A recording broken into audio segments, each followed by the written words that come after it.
อยู่ดิ เอาขึ้นในเขาสอง มันจะเป็น6กัน42บ่ จังหวะ642นี่ว่า เอาเลข3ตัวไว้น้ำเนาะ แม่น อ กลัวขึ้นไว้อัน2ฮอเด้อยายติ๋งข่อย นี่แหละเฮาสิพลาดเฮาสิลืมตีตัวนี้ ยังว่า มันอาจ อัน จะ ยายติ๋งอันข่อยสิเอา เพิ่น 4 มา ฮอ เป็น เด้อ เพิ่น ข่ มา อยเอา เป็นตัว 4ฮอ นี้ เพราะว่า2ฮอเนี่ยเอาขึ้นในเจ้าข่อยบ่มีเงินจ่ายเจ้ามันหลายโพด หักอันเหลี่ยมยุบดีฮอนั่นนะฮออันฮอยานั่น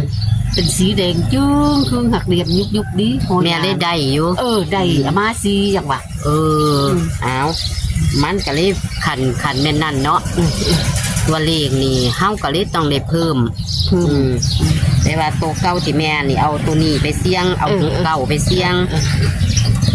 แต่ที่แรกนี่ไปอีหยังก่อเฮียน ไก่ น่ะ อันเฮียนหลังนี่อ่าวนี่ไก่ ค่ะ คนเต็มเงินบัดนี้